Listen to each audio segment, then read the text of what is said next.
Hey everybody, happy Thanksgiving week. Gosh, I can't believe how fast this year has gone by. And we have another holiday coming up this weekend and then it gets crazy. So how fun is that? So I wanted to talk to you a little bit today about this notion of channeling. We hear that word a lot, and I think it's kind of confusing because I think a lot of times we associate channeling with some fully enlightened being and some special, fantastic abilities that they might have that we don't have or that we may never be able to do. So I just wanted to take a little bit of time today and talk about that and to maybe clear up some of that for you and not just help you understand what that is, but how you might be able to clear your channel a little bit and have a better connection with Source. So to get started, the idea of channeling, if you just think about yourself as being a channel, as having almost like a pipe or something flowing, consider your spine or your sushunda, which is the area that your chakras are aligned with. Consider that like a channel, like it's a channel of water or a pipe, and that information and knowledge goes through that channel. And we talk a lot in our Facebook group, even on my webpage, about the fact that we have this inward journey that we need to take to connect with Source or to connect with God or Source or truth or whatever you call that higher presence, the creator or the foundation of all things. We have that all as a part of us, deep inside of us. And so this notion of channeling is, are we able to clear our channel to the point where this energy, this knowledge, and this wisdom, and this truth can come forth from us? So we sort of have to do this getting out of our own way or clearing this channel that gets corroded in a lot of different ways. So the good news is we are all channels. We all have that potential or the ability to connect with our higher source or with God or our higher power. This connection can help us to bring out all sorts of talents and wisdom and truth and insights. And so part of our spiritual journey, a big part of it, is just learning how to clear that channel, how to get that flowing so that when we go inward and we ask a question of Source or of our guides or our higher power, that we can also hear that answer when it comes out. So that's a lot of what our mindfulness practice is all about, is developing the skill of going inward and searching for those answers and then hearing and recognizing them when they come back out. So that, yes, we can all channel. We do have that ability. The challenge that we run into is that channel gets corroded. So there's a lot of things in life that get in the way of our being able to feel that energy flowing through our system and giving us those answers and having the ability to go in and ask and then receive and hear the answers. So often we're not in alignment with our true purpose. And like I said, life gets in the way, and that makes it difficult for us to make that connection. So our inward journey or our mindfulness practice is really, really important in developing the tools and the skills necessary to sort of clear that channel, to make it so that we know how to go and get what we need and hear those answers. So what are some of these things that corrode our channels? What are the things that are getting in the way of our connecting with Source and understanding our deep truth and our life purpose? One of the big things that gets in the way is our automatic beliefs or thought patterns that we have. A lot of those were developed, sometimes it's past life, but some of it also was developed in our upbringing. So different things that we've been taught or told throughout the years that sort of just stuck with us and sort of got hooked into our channel and inhibited that flow, that natural flow that we feel. So we have a lot of limiting beliefs that we aren't good enough, or that we're not pretty enough, or that we're not smart enough. And these are all beliefs that keep us from expanding into who we really are. So they're beliefs that sort of contract us and hold us down and keep that flow from coming in and out, keep us from going in and connecting and letting that information and wisdom and knowledge come through us. So as we're doing our mindfulness practices, one of the things that we do, for example, in our boot camp, is we create a genogram. And a genogram helps us to become aware of kind of what was our normal as we were growing up. You know, what kinds of things did we see our parents do and assume that's just normal? You know, so we start to identify trends and patterns that kind of made us who we are today. And a lot of those are limiting beliefs. A lot of those are contracting and making us hold on to things that aren't really serving us anymore. So, for example, I grew up in a household where a woman's job was to be a housewife and a mother. And that was a major thing. I mean, I was taught that from, you know, from real young age, that women were only really here to serve men. And that created a lot of challenges in my life, because my truth is not that that's the case. My truth is I can be so much more. Not that being a housewife and a mother isn't a great thing, but I have the potential to be so much more than that. And so that was a limiting belief for me. And until I recognized it, I had a really hard time letting go of that and expanding into who I am today or who I might be tomorrow. So automatic and limiting beliefs get in the way. We also hold on to baggage.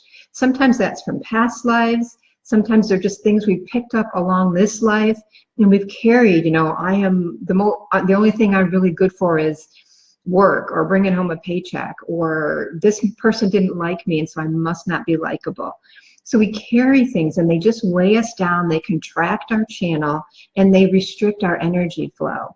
So some of the work that we do in meditation is about letting that go, unwinding or untying those knots or the constriction that we've picked up through lifetimes, letting go of some of the baggage and the things that don't serve us any longer.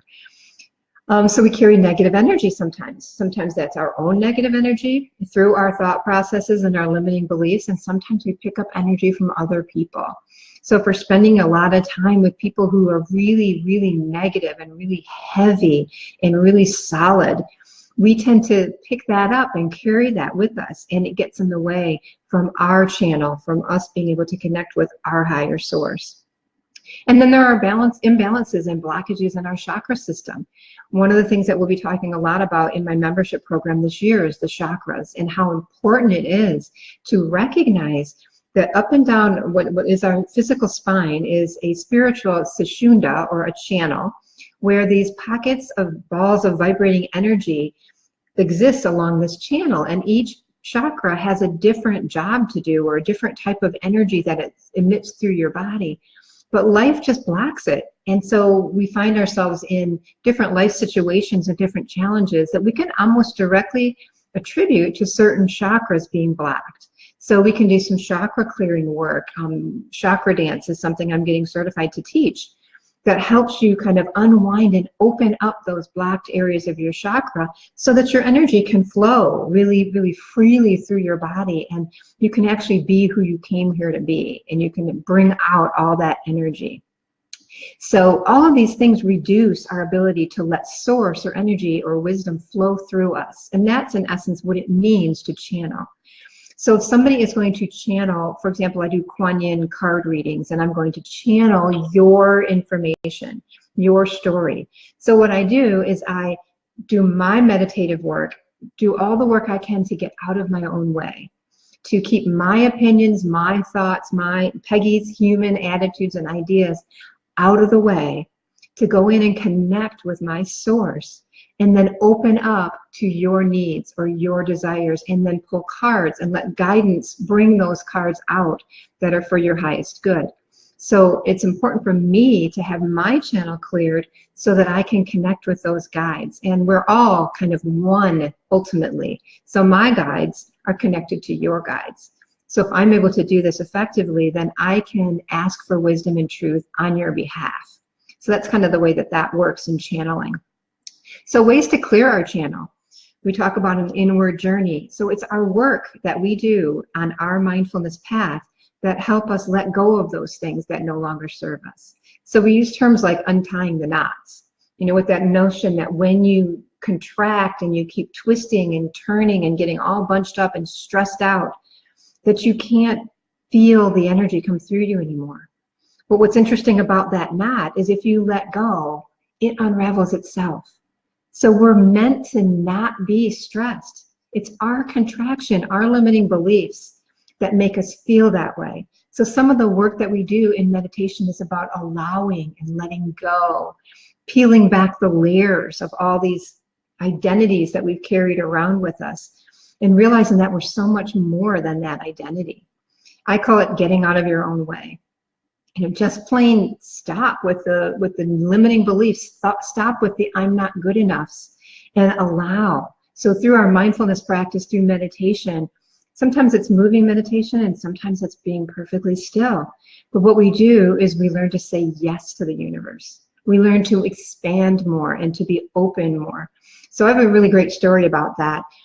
So in my upbringing and kind of during this lifetime, I've had some really negative experiences related to sex.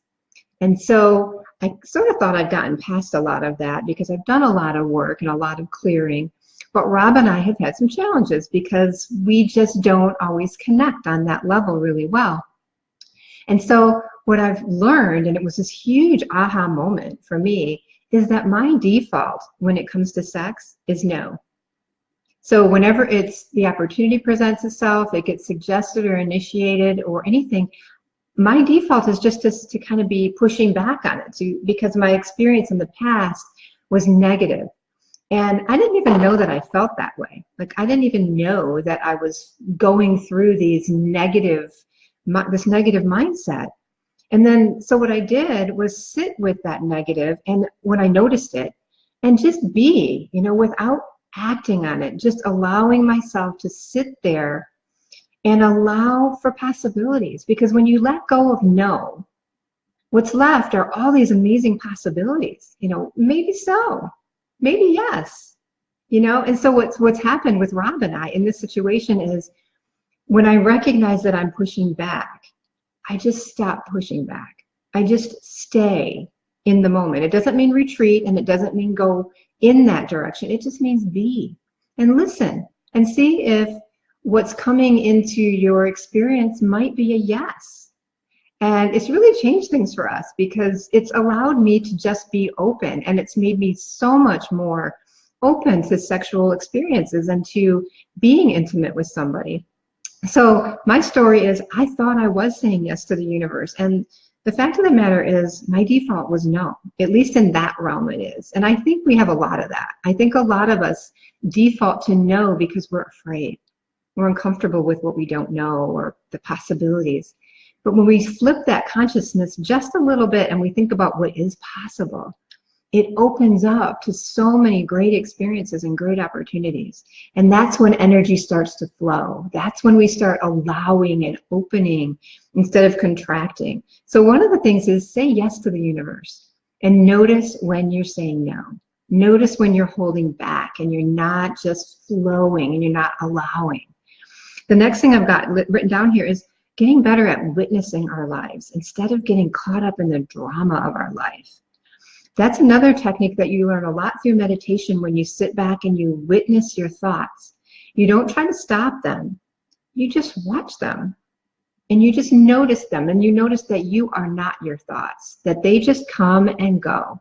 And then you start to select from the thoughts that serve you, the thoughts that feel right, that feel true for you.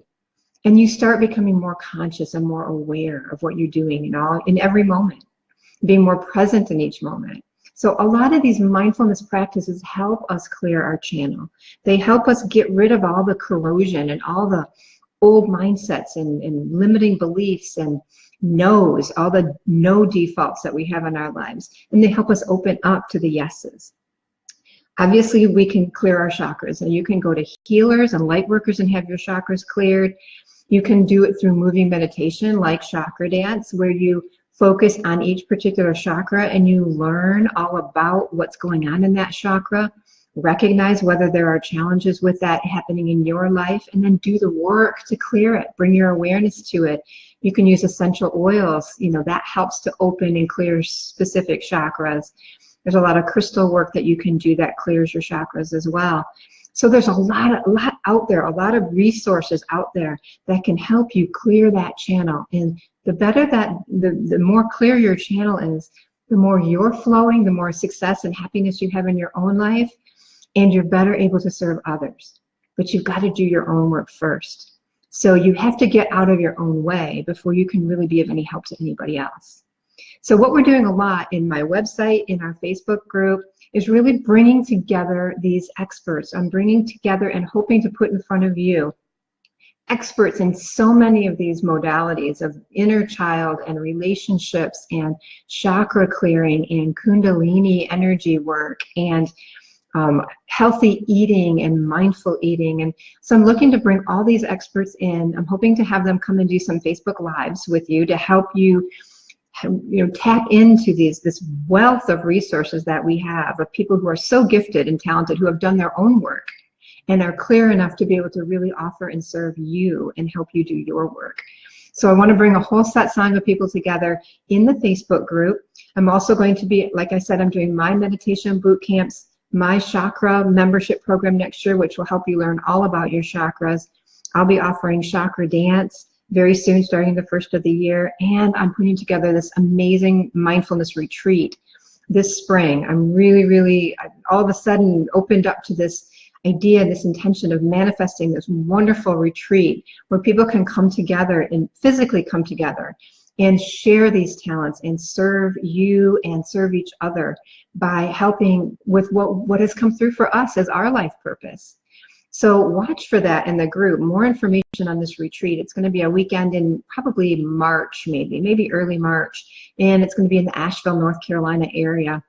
And like I said, I'll be bringing in some amazingly talented people to come together, to bring our talents together in service to help you clear your own channel so that you can be healthier and be more joyful in your life every single day, and so that we can all be of more service to each other, because that's what it's really all about, is just helping each other, sharing our gifts, and really working together to be more happy, more joyful, more peaceful, to find ways to let go of the stress and let go of the baggage and the limiting beliefs, and to really come out with who we really want to be, our real life purpose, and to enjoy every moment that we're here on this planet and that we're manifested into a human being able to serve in the ways that we can.